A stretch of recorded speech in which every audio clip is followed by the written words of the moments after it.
You click this video because you want to know what's going on in Utah right now when it comes to lending, to is it a buyer's market? And we're going to jump into this today. This is Kylan. You guys don't see him a lot. He's behind the camera a lot, but I've worked with him for 6 years now, I think is what it is. Done a lot of deals together. We've been through a lot of the highs and some of the lows, and now we're starting to see some things flatline here in Utah. And I kind of just wanted to talk to him more about what kind of loan options are out there. What does he feel is going to happen with the track next forward in the next, even just the next quarter or moving into 2026?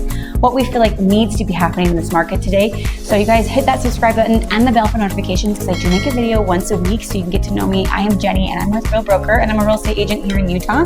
And you're a lender with Security Home Mortgage. Security Home Mortgage and CC Bank. Yeah. How long have you been in lending? 2018. So what, 7 years now? I've been with you since you were greeny. Yeah, exactly. So that was he actually has been the lender you've been the lender on both of my properties and rental properties and stuff like that too as well. So I have a lot of trust in him. We do deals all the time together.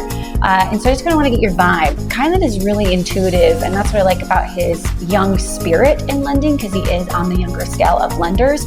But because that young spirit, he's actually in the knowledge of now and what's going on versus what the old lending used to be like. Because you got to be with the times. Oh yeah, totally. With lending. Okay, so let's jump right into it.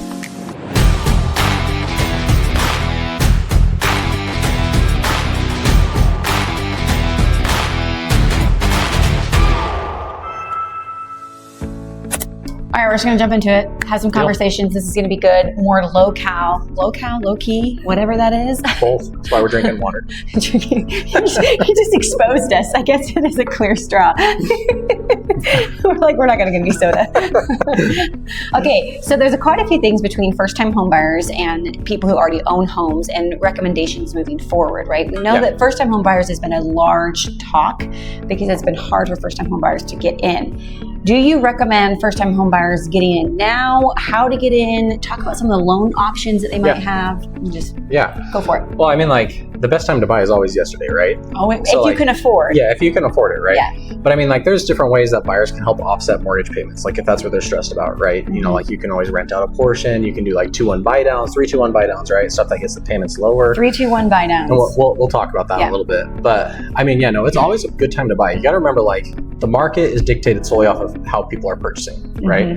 So it's like, the purchase prices are high, but they're not as high as they could be. Granted, if we had like super low rates, right? Yeah, we're always having that influx. Yeah, so I mean, ideally, the best time would be to time the market, but no one's ever really that good at it, right? Right. Like, that's it's like a crystal ball. Yeah, it's a crystal ball, and 99% of the people fail, right? Yeah. So we could all go back to COVID time when they dropped the interest rates. Yeah. No one bought for like 6 months until people caught on. Exactly. Well, and I know people that were like, the time's not great, in 2020, and it's like, I'm not buying yet, right? Well, guess what? Now the house is worth double, and the payment's like double too. I literally have clients who are like, we're just waiting. It was 2020, and I kept telling them, buy, even 2018, buy, and now they still haven't bought because they can't afford it now. Yeah, exactly. Yeah. And so like your best time to like obviously get it is when the rates are falling and the housing prices are still kept low because of the high interest rates, right? So essentially once we see, because everyone wants lower rates, right? As we see it dip, as long as we have all those buyers on the sideline that we hear about, you're going to start to see demand go up, which can, make it so your prices can go up. Yeah. Same thing that happened in 2020, right? When everything just doubled in value over the next 2 years. So it's kind of that hard ground to... But it takes about 6 months for people to catch on. Exactly. Whereas if you've got someone like Kylan and I in your pocket, and we tell you, go now, then maybe you should listen to that because we've been watching the trends and we've been seeing it. So right now I'm telling buyers, go now. Yeah. Oh yeah, it's totally true. And like, and there's things that can buy you down like temporarily. Like, if you asked me this 3 years ago, like, did I think rates were going to fall as fast as everyone was saying? No, right? Because the economy didn't support it. Yeah. But can we have lower rates? Yes. I mean, we're getting new people in the Fed chair, like, Trump obviously pushing the way he's pushing all that stuff right now too. Like, we could see lower rates. Yeah. It's better to buy now though. Let's say you buy that home that's at $400,000, and you've got that 6% rate. You're better doing that now than also when rates drop to 3% and, the housing goes up to like 600, for example, right? So it's kind of that middle ground that you're always trying to hedge. Which is why just asking yourself what your dollar amount is that you want to spend monthly. Oh yeah. And then we can work around that. Yeah, because I mean, like, let's say you bought a home at $400,000, right? You can do what's called a 3-2-1 buy down, right? With an FHA loan. Say you're going in, the rate's 5.875. Let's just make it easier. Let's say 6%. I don't want to do all that. So let's say it's 6%, right? the first year, if you did a 3-2-1 buy down, which is something that obviously a good real estate agent's going to help you out with, you know, they could give you enough funds where you can buy down that rate to 3% lower for the first year. So it'd be 3% for the first year, 4% the next, 5% the next, and then back up to 6%. Well, the nice thing with that is like, I'm pretty confident that rates are going to fall within the next 3 years, right? So at that time when it falls, hurry and refinance it and lock in a final rate, right? Rather than having it gradually step up. As a realtor, I don't ever recommend falling in love with the interest rate before anything else though. And so there's conversations to have around that one as well as a 3-2-1, but I have an interesting relationship with that type of a loan because you do qualify at that 6%. So you can afford it at the 6%, but they're giving you that discount. So as a recommendation as a realtor is I want you to continue, if I got that rate, what I would do is continue to pay the offset to the loan, continue that way my bank account is remembering that that's the money that goes towards my house, but now you're paying down the house faster. Exactly. Yep. Exactly. So there's lots of different ways to look around this. All right, so Kylan, looking at people who are coming out of state, because a lot of people on my channel are coming from out of state, what would you recommend for them in trying to sell a home and then moving over? Because the logistics of if they have a new job, how long they should be at the new job, how much time frame they should give themselves. Are we looking for maybe a rent to own for a couple days, couple weeks, for, you know, as what do you recommend to those kind of situations? Oh man, it's a good scenario. It's going to change for everyone because you never know like how their job is, right? So like if, let's say, you know, we helped someone do this, I won't say his name, but essentially he was working remote. So it didn't matter where he was working, right? So like, yeah, he didn't want to sell his house. We pulled equity from that house to buy the next one, right? While he was working on getting that So sold. a HELOC, you can, or a second mortgage. Yep, a HELOC, and then we pulled the funds from that. That's a really easy scenario. The problem is like, if you don't have that luxury of remote job, right? And now you've got to make that transition out of state. You're either buying it as a second home, you know, which is higher down payment, you know, or relocating, getting a job, and then qualifying as soon as you get that pay stub. And you know, staying in the state whether you're renting or not. Like I currently have a client right now. We're looking to see if a builder would be flexible with where the funds need to come in, but she needs a space to live, right? That's where we come in and we kind of get tricky about working with people and negotiating. That's why realtors are very desirable to work with when you're moving out of state, because you kind of need to have someone who's on the ground who can have the conversations of what is your next move going to be. And we love being put in a hard situation. It is true. It is true because that brings out the creativity, and that's kind of the fun part of the job too. It can be frustrating, but it's great. But I mean, like it even applies to people inside of Utah as well. Like let's say they're trying to go from Provo to St. George. Right. Like that's still a 3-hour commute for most, 2 for Jenny. She drives like crazy, but I do. I drive like crazy, or I go everywhere like crazy. but I mean, like that's still too long of a commute just to say, hey, I'm just going to commute back and forth to that every single day, right? So it even runs into issues there, and that's where it's like, it takes a lot of pre-planning before actually just making that jump. So. And that's why communicating with us is really important. We have to make sure we know the timelines. We know what the situation is going to be. A lot of times you can't control what the transaction is going to do, and so we always have plan B or plan C if we need to figure things out as well. We have quite a few stories, so if you want to know some of those stories, just leave a comment below, but we will not divulge those unless you ask. Here's everybody's favorite topic, and that is predictions, forecasting, knowing what it's going to look like moving forward. You're really in the numbers of knowing what the feds could be doing, what they should be doing, not should be doing, but what you think that they're going to do. We've been told, as we're filming this video, it's before September, that 90% of the chance of interest rates to be lowered. What do you think about that? I mean, it's a good question. I mean, like, they can be lowered. I don't know by how much. You're calling their bluff, though. You're thinking they won't do it. I mean, it's hard. I mean, they've only been saying it for like 3 years now. Right. So like it's kind of hard. Like we've been holding our breath for those interest rates to go down. And like the hard thing is too is like we're battling the whole inflation thing. All the people that are on the waiting on the market on the sideline ready to buy. So you don't want to cause a bad economy by all of a sudden dropping the rates and having the prices go through the roof, right? Because then it's like a starter home's $1 million, right? And that's not fair. Yeah, and the first time home buyer affects. It's a chain reaction. Absolutely. But like what it ultimately comes down to is people qualify off of like the monthly payment, not so much with the house prices, right? It all comes out of that monthly payment. So if all of a sudden rates drop it, that can cause a little bit of an issue. Yes, rates will be supported coming down if you can kind of get rid of that sideline all the people that are waiting a little bit. So it's got to support either way. What number would you throw at that? How many people are waiting specifically for Utah? Man, I have no idea. I don't even know what that stat is because it's kind of skewed. Well, because right? according to Utah right now, we are at a housing shortage. Right. But yet nobody's jumping on the train to buy, which means now we have more inventory. Yeah.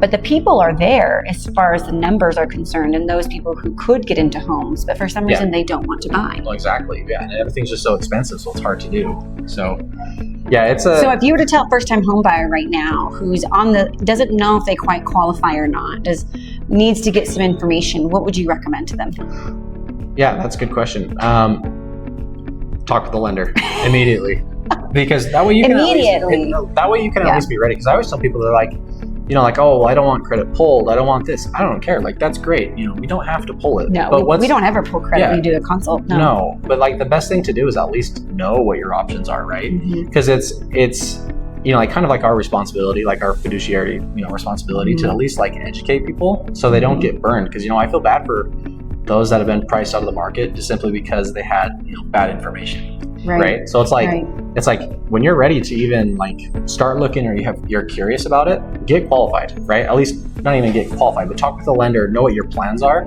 That way you know how to act fast if you feel like you're going to be watching the economy. And give us some plans that you've helped people with when maybe they're not quite financially ready. What do you do to help them get there? So I mean, like, we're looking at the three things when we're looking at your file specifically. We're looking at credit, income, and asset, right? So like we want to make sure credit's sufficient. If that's not the case, we can really dive into like what's going to help your credit out.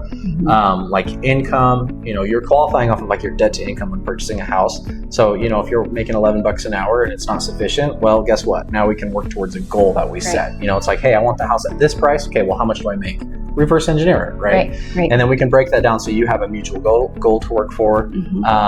And then asset, that one's kind of the hard one because you can buy a home with $0 out of pocket. Like I've done a couple this year. Which is pretty rare to do still. Back in 2020, it was like they were handing them out like they're candy. Right. But now you have access to some of that. Oh, yeah. Because the type of lender you are. Tell them what kind of lender you are versus maybe what other lenders are. Yeah, so I'm correspondent lending. So I essentially work for every bank across the nation, every reputable bank, right?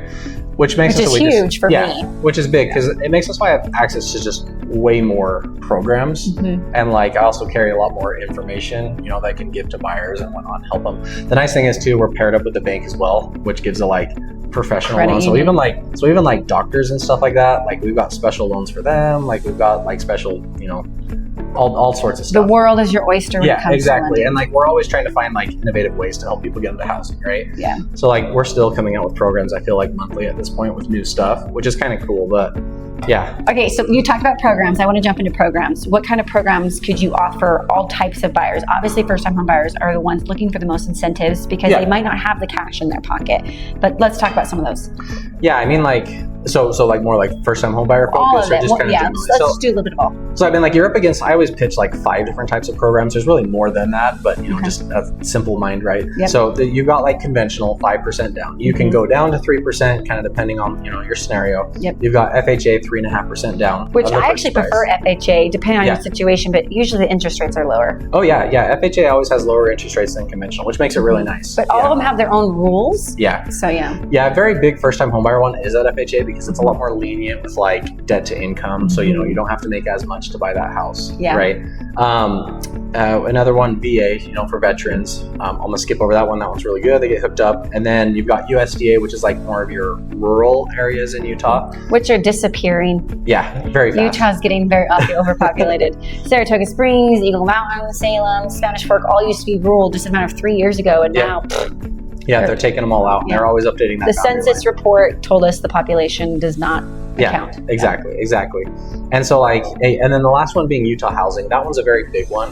That one's one where basically it's not, people always love to say it's zero down. It's not zero down. It's zero out of pocket at the end of the day, right? Because you're taking worked into the it's just lingo there, but it's 3.5% down on like the purchase price. So let's say I know a home's not $100,000, but let's just say $100,000. 3,500 would be 3.5%. Okay, then the state of Utah gives you those funds, right? Either on a second loan or a grant, or just depending on the scenario.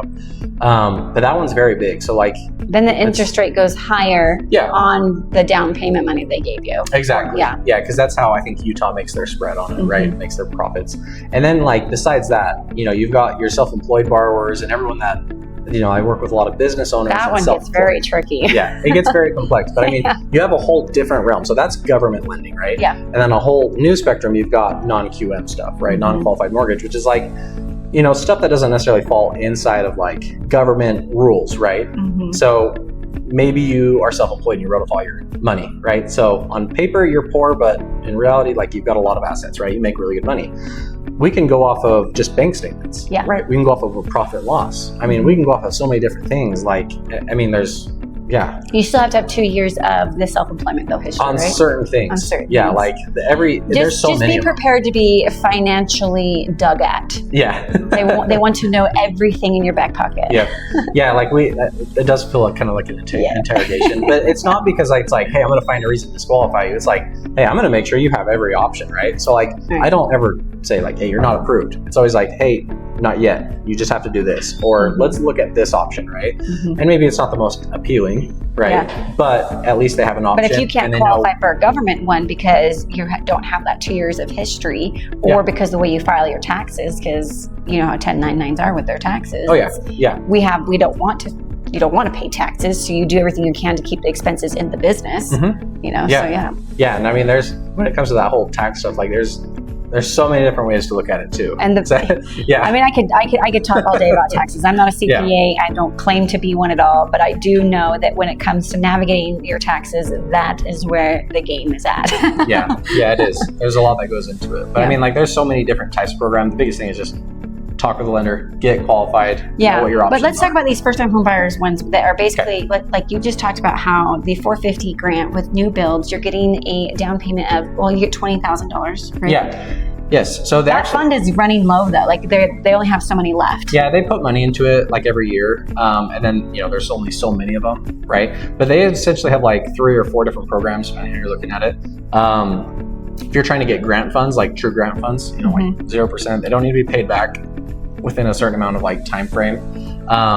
$450,000 or less on a purchase price, and it has to be brand new build. Yeah, and then you get $20,000. So like, I mean, that covers your down payment. It covers the closing costs, and you're walking into a house. You don't ever have to pay that back. Yeah. Well, you don't have to pay it back on certain notes with that. There's never interest acquired with that. That's accrued on it. But like if you hurry and sold it the next year, they're going to want monies back, right? Gotcha. Depending on how long you're living in the property. Yeah. Right. But if you're staying there for a long term, like it's kind of like a prorated there. That makes sense. Okay. So obviously they're not lenders. You're not realtors. You're watching this video. Like, what do you recommend for them when they are trying to make a decision? Because it can be kind of overwhelming with all the programs, all the things of what to do. So where should they go? Yeah. Well, that's a good question. I mean, it's really the team that you work with. It's not even so much like you don't have to retain all the information. Yeah, know that you have to have try working on credit. Don't have foreclosures, that kind of stuff. Don't go buy a Jeep 2 days before closing. Exactly. Work on yourself, talk with the lender, get that stuff worked out. But you don't have to remember all that stuff. Basically, you meet with a good team.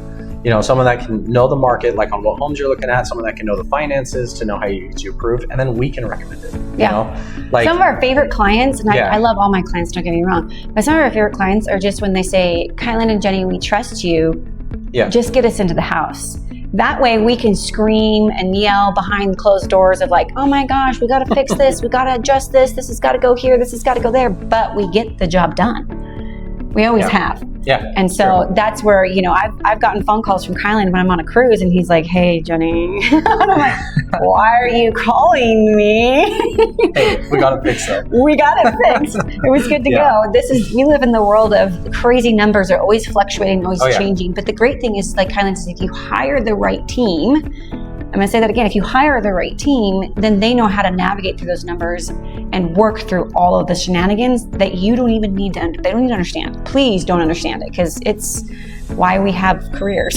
Exactly. Yeah, it is true. It is true. Yeah. Just kind of rely on your team to get it figured out. Yep. So whether you're on the road to buying a home in 6 months to a year, or you're ready to jump on the bandwagon and see if you can buy a home by the end of the year, reach out to me. And I'm always going to say, let's get you in touch with my lender if you don't have a lender already, and we'll have a conversation. We usually do it over via chat. We do them all the time, and we get in your numbers, and we start telling you what we recommend, what we suggest, and navigate you through that process. And then eventually you start realizing that you have a lot more options than you ever thought you could. That shows you what the result of the conversation is here's your route, what you can do, and you're there.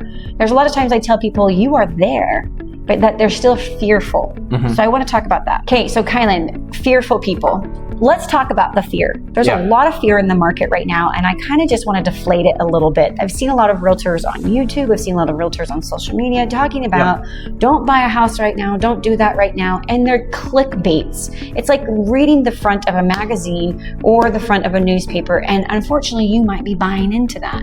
But if you talk to people who've been in the business long enough, it's just navigating through it. So what can you tell people who might be fearful if they get into the market right now, they're going to belly up?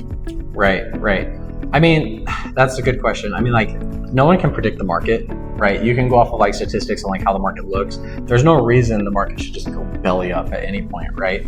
The other big part about that too is like, if you're happy with what your current mortgage is, because you have to live somewhere regardless, right? You gotta think about like even like during like big recessionary times and all that kind of stuff, rates for rent go up.